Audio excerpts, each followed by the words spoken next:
পূর্ব ঘোষিত কর্মসূচি অনুযায়ী সিলেটের গোলাপগঞ্জ উপজেলার পৌরসভা মিলনায়তনে গোলাপগঞ্জ উপজেলার যে সকল জুলাই অভ্যুত্থানে যারা প্রাণ দিয়েছিলেন সে সকল পরিবারের সদস্যদের সাথে এনসিপির শীর্ষ নেতা সার্জিস আলম, মাহমুদা মিতু সহ অন্যান্য কেন্দ্রীয় নেতৃবৃন্দ মতবিনিময় সভা করেছেন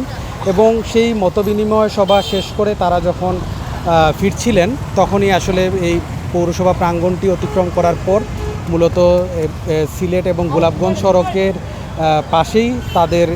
গাড়ি বহরে কিন্তু হামলা করা হয় এবং সেখানে আসলে সার্জিস আলমের যে গাড়ি সেই গাড়ির পেছনে ঢিল ছুঁড়ে মারা হয় এবং তখনই আসলে তার গাড়ির যে পেছনের গ্লাস ছিল সেটি ভেঙে পড়ে এবং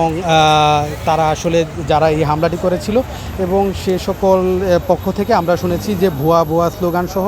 নানা ধরনের আসলে স্লোগান তারা দিচ্ছিলেন এবং একই সাথে আসলে এই যে মতবিনিময় সভাটি সেটি শুরু হওয়ার আগে আমরা দেখেছি যে এই পৌরসভা প্রাঙ্গণে মিলনায়তনের চারপাশে কিন্তু নিরাপত্তার চাদরে ঢেকে দেওয়া হয়েছিল। সেক্ষেত্রে আসলে এনসিপির যারা নেতাকর্মী রয়েছেন এই হামলার পরবর্তীতে তারা প্রশ্ন তুলেছেন যে যেহেতু এখানে প্রশাসনের বিভিন্ন পর্যায়ের লোকেরা ছিলেন, গোলাপগঞ্জ মডেল থানার পুলিশ সদস্যরা ছিলেন, পাশাপাশি জেলা গোয়েন্দা শাখার পুলিশ সদস্যরা ছিলেন, পোশাকে সাদা পোশাকে পুলিশ সদস্যরা দায়িত্ব পালন করছিলেন, তারপরও কিভাবে আসলে তাদের নজর এড়িয়ে এই হামলাটি করা হলো এই বিষয়টি নিয়ে আসলে তারা প্রশ্ন তুলছেন এবং প্রশাসনের ভূমিকা নিয়ে তারা প্রশ্ন তুলছেন এবং তারা বলছেন যে আসলে প্রশাসনের এই ক্ষেত্রে গাফিলতি রয়েছে এবং আরেকটি বিষয় এক্ষেত্রে এই যে হামলাটি করা হয়েছে সেক্ষেত্রে এনসিপির যারা নেতৃবৃন্দ রয়েছেন তারা বলছিলেন যে এটি মূলত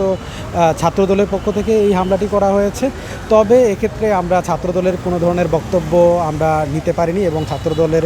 কোনো পক্ষ থেকেই কিংবা কোনো পর্যায় থেকেই আসলে কোনো ধরনের বক্তব্য প্রদান করা হয়নি এবং এই মুহূর্তে মূলত এই যে গোলাপগঞ্জের পৌরসভার প্রাঙ্গণ কিংবা এই যে আশেপাশের এলাকার পরিস্থিতি অনেকটাই স্বাভাবিক রয়েছে, যদিও এখানে এখন কোনো ধরনের জটিলতা কিংবা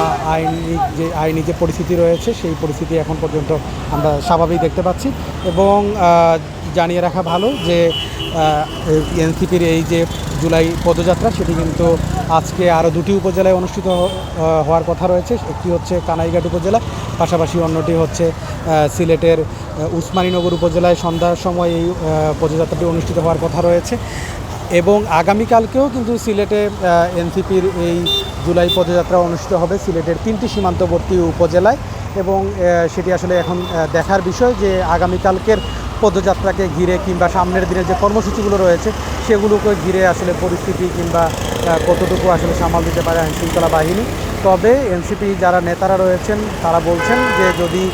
সরকার পরিস্থিতি সামাল দিতে ব্যর্থ হয় কিংবা আইনশৃঙ্খলা পরিস্থিতি যদি অবনতি ঘটে কিংবা এই ধরনের ঘটনা যদি আগামী দিনে আবার ঘটে তাহলে সেটি আসলে শক্তভাবেই তারা প্রতিহত করবেন বলে তারা হুঁশিয়ারি দিয়েছেন এবং তারা এক পর্যায়ে বলছেন যে সরকার যেহেতু ফেসিবাদের পথে হাঁটছে সেক্ষেত্রে তারা যেভাবে ফেসিস্ট সরকারকে প্রতিহত করেছিল, উৎখাত করেছিল সেই পথেই আসলে এনসিপি সাধারণ মানুষকে নিয়ে এগোবে।